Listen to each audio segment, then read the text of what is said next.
Festival. Texas Short Film Festival Fall 2022 is coming up on October the 22nd. We're screening a variety of films of every genre you can think of, from animation to horror films to science fiction. We have some comedy coming up, and we're joined by the screenwriter for a film that is screening at the festival. I called Ideas Are Welcome, and Sreyash Myneni. Hey, Suresh, how are you doing? Hello, I'm My good. man, Thank you good for to having see me. you. Good to Definitely, see very you. good to see you too. Thank you, my friend. I know you have a lot of slashes down there. You're a writer, you're a cinematographer, and an editor. But I tell Yeah, you what, on this film, the core of this baby is writing, and this is funny. It's really funny. definitely, Good job. definitely. Me and my co-writer, his name's Richard. He was my roommate at that time. He really helped me with the with a good portion of the story. So, shout out to him.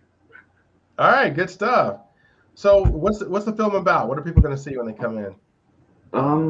Let's see. Uh, well, the story is about this filmmaker who was trying to pitch his own story to a producer, and then he starts to see his story take like drastic changes according to the producer's liking. And the producer is, well, seemingly very uninterested, and he's just changing things casually, and that kind of adds a certain comedic tension, let's say. Hmm. And yeah, that's pretty much it when it comes to the story.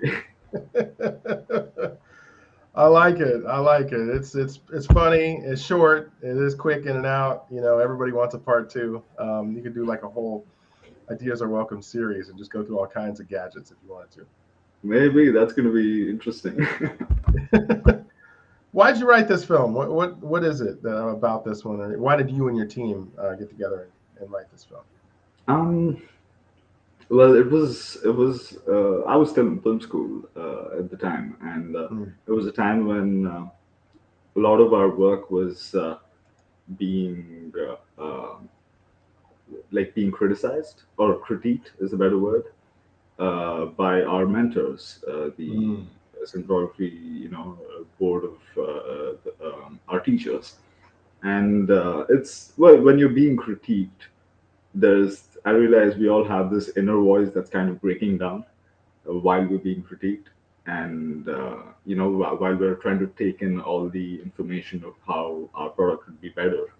mm. And that's when this idea kind of popped out in my head when I was like, what do filmmakers go through when they're pitching a story, and the producer wants a brand to be shown in there just for the sake of brand placement, and then the story changes. So one thing led to another, and this popped out. Well, good stuff, man. Well, we're excited to screen it, and we were having a we were having a conversation right before we got on air about film festivals and marketing, and I thought to myself, why don't we just talk about this on air?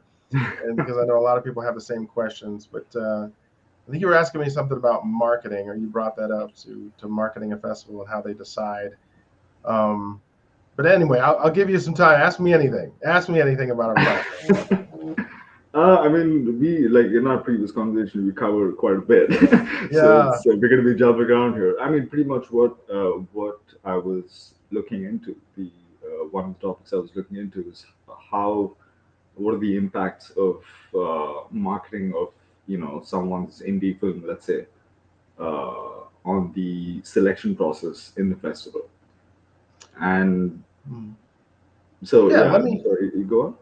Yeah. Let me get into that. So there's a selection process, and then there's what you do after you get selected, right? Yeah. So let me talk real quick about the selection process. So we're going to be introducing.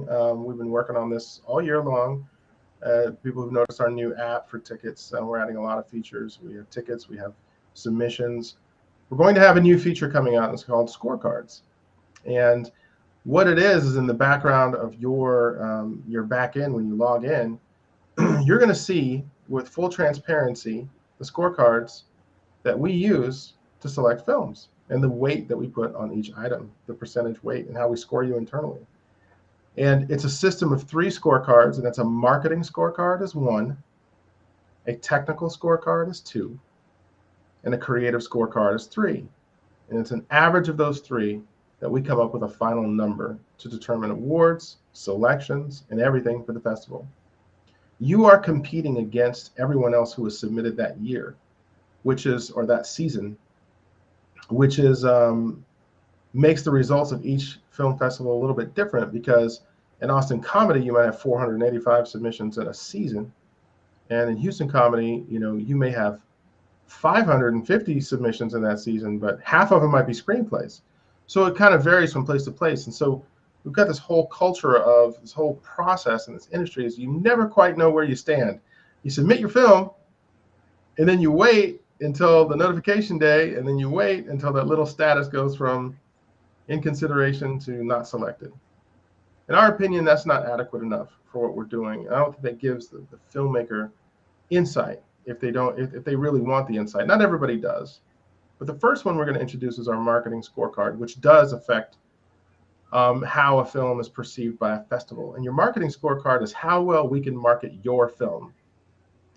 So if you provide us with, a biography and a director statement and a synopsis and a tagline, and not copy and paste the same thing for all of them. That's not it.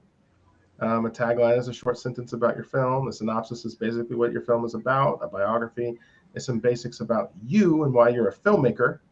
It's not every single job you've ever had in your life. We've had people copy and paste their resume into the bio, which is embarrassing. And then we have what's called a statement, so which can be like a director statement or a writer statement. And what that means is what motivated you, same questions we ask in these interviews, to create this specific piece of artwork. So your motivation for writing one screenplay and doing a film can be completely different. So you can't copy and paste your director statement. Some people will throw things in the director statement and be like, live life to the fullest. So come on, man. A director statement is not like some quote that, we're just going to, fly on an airplane, around a beach somewhere. Your director statement is specifically why you created that film, because that's what people want to know. Well, YOLO, right? What's that? YOLO, right? You only live once. That's right. That's you only live one. Yeah, you just put YOLO, just put an acronym, just let them figure it out. So I'll give you a quick example. I got this film one time that was submitted to us, and it was a silent film, and it was about this old Charlie Chaplin style black and white thing, and the words would come up on the screen every once in a while, like, hello, how are you? Like, and then it was all this acting, and the guy was like picking up a flower and showing it to the girl, and the girl was being shy. And it was like this whole little romantic comedy thing that was 3 minutes long. And it was okay. It wasn't overly funny. It was all right. It was a nostalgia, reminded you of 100 years ago in film, and it was cool. Well, if I just would have scored it just based on what I saw and I never read anything about the film, then I would have a different perception of that film. When I went and I read the director statement, the director of the film graduated from film school. Before he made his first film, he got into a car accident. He had brain damage, lost his hearing, hadn't been able to walk for 2 months, finally directed and created this film so that he could show it to some friends in a support group of his that are deaf. So when you read this whole story, and then you're looking at this film, you have a whole different understanding of what it is that you're looking at. And that's what I mean by the motivation for creating a film. That in itself is a very marketable thing. If we don't know why you made it, then we can't really talk about it. If I walk into the grocery store and I say, and I'm in the grocery store and I'm at the vegetable section, and someone says, hey, yeah, how you doing? Blah, blah. We get in a little conversation. Yeah, we just live around the street. Live down the street. Me too. What do you do? Oh, I'm a nurse, at the local hospital. What do you do? I run a film festival. You want to what? Right? You can imagine it's like, yeah, we have an event in San Antonio on Saturday. Really? What kind of films are they?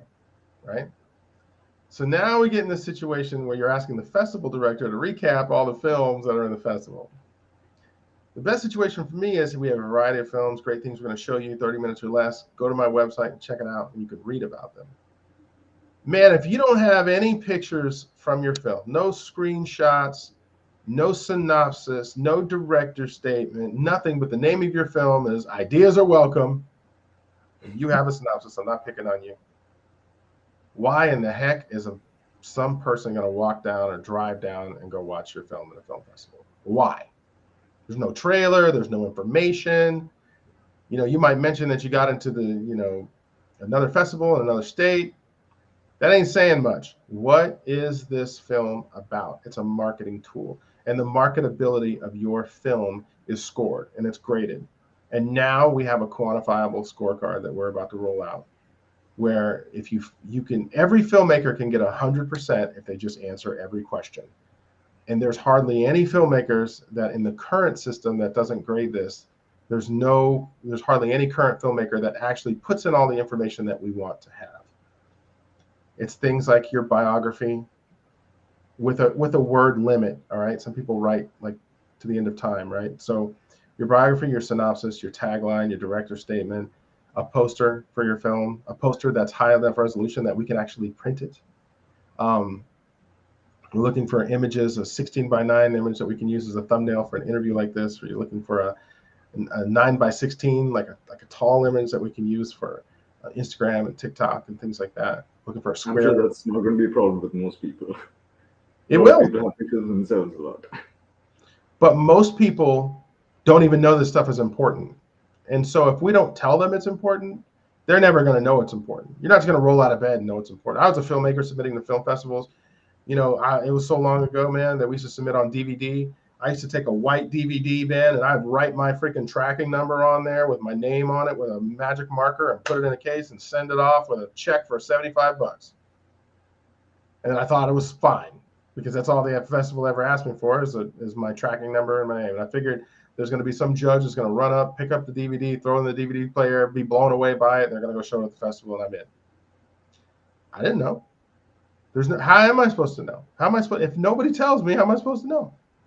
So when I got accepted to more film festivals, when I had a DVD cover and a handwritten letter talking about the festival, like why I want to submit there, and this particular film festival was near where my brother lived, and we all wanted to attend, and things like that, and having a trailer and cutting down the time, not having endless credits at the beginning and the end where you can't even get to the film. So many things about my submission that were unmarketable because it was just some crappy disc, probably sitting on someone's table, stacked up 4 feet high, hoping that, some guy's just going to pull it out and say, this is the one. And that's what we're going to solve. We're going to try to solve for filmmakers. I'm glad you asked the question. Sorry to run off on a tangent, but we're rolling out these It's features. cool. This is really interesting and useful information. Good stuff, man. When you submit a film to us, the marketability is going to be part of it. And not to leave you hanging, but the technical thing is, can we hear every word spoken in the film? Do you have media off lines in the film? Do you have credits that are longer than 60 seconds? That's a big thing because we have to move from film to film to film. So if you got these long scrolling black credits for 4 minutes, which we get all the time, that's an issue. It's all fixable. You can always get it. Every filmmaker can get a 100% technical score and a 100% marketing score without our help. You can get it yourself if you just check all the boxes and provide us with all the material. And then that third item is your creative scorecard. And that's what the judges think about your product creatively. Is it funny, or is it well made, or is it well written, or is it well performed by the actors, and those type of things. And so we're introducing that system, and we should have marketing scorecards up very, very soon. So it's almost like you're introducing an audience award situation. In many ways, at least an award that is transparent, so that if you want to improve your score and you care, you can go on and do it. So the audience award for actually people that are attending and sitting in the theater. We haven't done one of those in a while because so many people cheat. You have one film come in with 12 people and they'll vote their film with 10 and every other film is 0 just on purpose because they're trying to win the award. So there are systems in which we're putting in, but right now we don't have an audience choice specifically, but you will get to see. And I'm not going to ask somebody who's a nursing mother at home who's never been on a film set to grade your film technically, right? So we're working to make the process transparent. And that's what I can say for now. Sorry to use your interview to introduce all this new stuff. But I love it. And this is some really insightful information. Good stuff, my friend. Well, look, man, we're looking forward to screening your film. Oregon Short Film Festival, Texas Short Film Festival, screening all over. Every different group of judges really likes it. And I wish we could show you all your scorecards, but we're getting there. Yeah, that's going to be a journey for maybe when we get there. No, I'm not ready for that now. You're doing well though, my friend, and we want to see more stuff. And you got to have an Ideas Are Welcome Part 2 or something, So I mean, something's coming. I don't know what it is, but something's coming. all right, my man. Well, I'm gonna cut out of here, but I will see you in just a few weeks. I got my plane tickets and everything. I'll be in Oregon. I'm ready. So I'll see you. Yes, same here. I am just waiting for the date, and I will see you in Oregon. All right. Talk to you soon, Suresh. My man. Take it easy.